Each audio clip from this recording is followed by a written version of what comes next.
Replicantes amigos, depois que o deputado Nicolas Ferreira fez o governo arregar no caso Pix, o dia seguinte poderia ter sido mais tranquilo para os militantes do UOL. Mas não foi. Vamos voltar a falar sobre Pix? Não quero não! As repercussões disso. Não quero não! Eu não quero! Toda a esquerda está com seu arsenal apontado para Nicolas Ferreira. E não, o Pix não será taxado. Em relação ao UOL, não é diferente. Crime contra o Estado, crime contra a democracia, crime contra a economia brasileira. Mas ao convidar um jurista e ex-juiz eleitoral para uma entrevista, esses crimes citados, todos eles caem por terra. Não abre margem para uma responsabilização legal do deputado federal. Esqueceram de combinar. Então assista a essa passação de vergonha dos militantes esquerdistas do UOL com a réplica de Marlon Reis. Quais são esses crimes cometidos nessas fake news? A Advocacia Geral da União está pedindo a investigação. Cabe uma investigação da Polícia Federal em relação a isso? Boa tarde ao senhor. Boa tarde a vocês, a todos que nos acompanham. Eu digo que não cabe. A imunidade parlamentar, ela é um dos preços a pagar pela democracia. A opinião errada, ela está protegida também. Mesmo não é possível sindicar exatamente a mente de um parlamentar para dizer o que ele imaginava alcançar com uma determinada palavra. Na minha opinião, nós temos que ter um apego radical à ideia da imunidade parlamentar. Cabe, sim, exceção à regra da imunidade parlamentar. Essas exceções já foram abertas. O Supremo Tribunal Federal já admitiu, em casos de crime contra a honra, por exemplo, atribuição a outras pessoas de fato sabidamente inverídicos.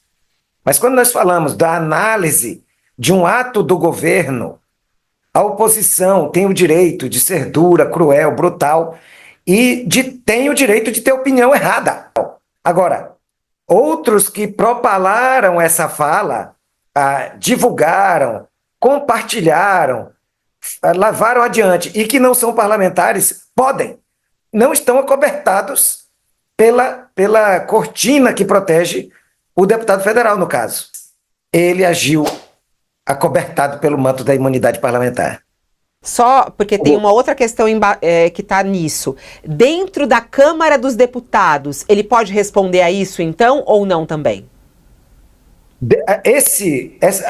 O Instituto da Imunidade Parlamentar, ele abrange opiniões, votos dos deputados federais e senadores de uma maneira que impede o reconhecimento de ilegalidade para qualquer tipo, para fim de temas relacionados a decoro parlamentar, para aplicação da lei penal e também para possíveis ações civis.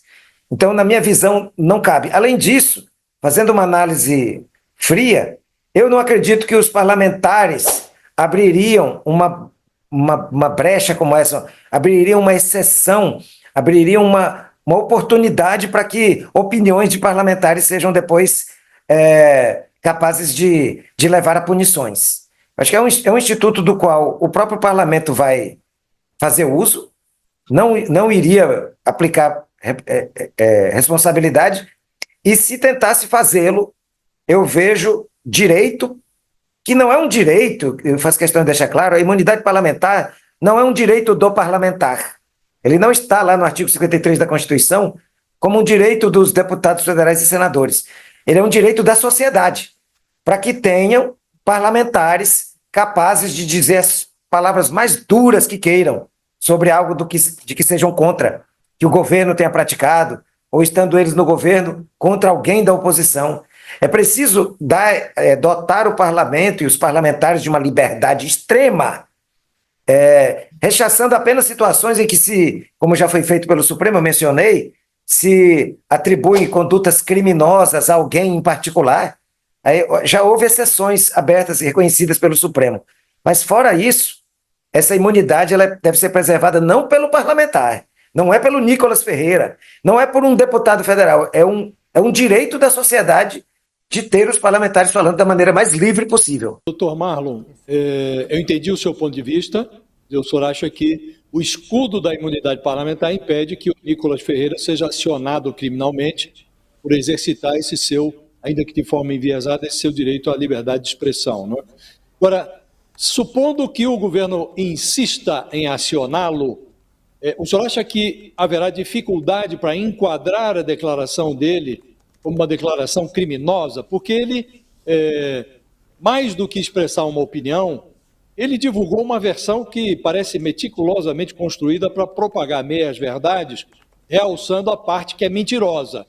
Ele fala que o governo vai monitorar os gastos dos brasileiros, que o PIX não será taxado, mas pode vir a ser taxado lá na frente e que os trabalhadores vão ser monitorados como fossem grandes sonegadores. Então, note-se que ele reconhece o que é fato, né? O PIX não vai ser taxado.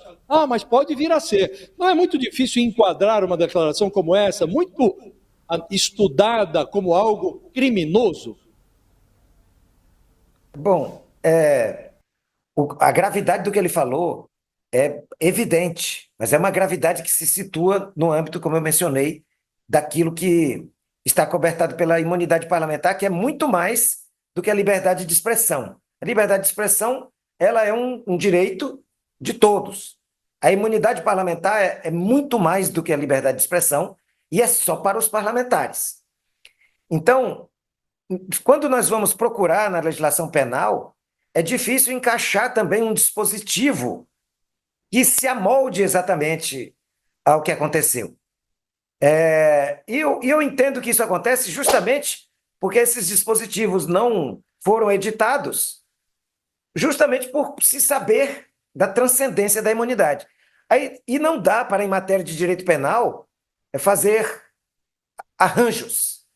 O tipo penal é algo que tem que se enquadrar perfeitamente. Aliás, é o fato que tem que se encaixar perfeitamente no tipo penal, sob pena de nós não termos um ato ilícito. Esse é o que se chama de tipicidade lá quando se fala no direito penal.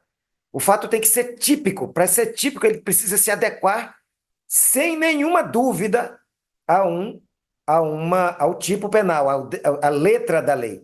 Isso foi feito justamente para evitar que o Estado, ao promover a ação penal, viesse a fazer arranjos para expandir aquilo que o legislador quis inicialmente. Então, eu acho muito difícil dizer que isso foi estelionato, dizer que teve crime contra a economia popular. Isso não se dá no âmbito da economia popular.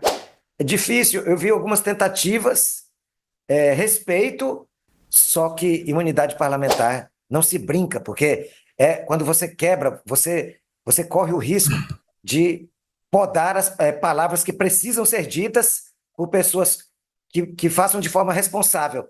Isso beneficia o irresponsável também.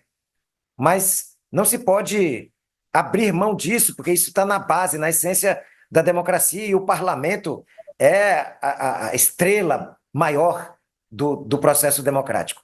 Essa foi a réplica de hoje.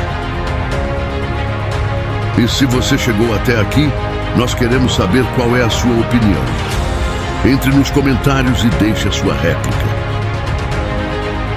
Nos vemos no próximo vídeo.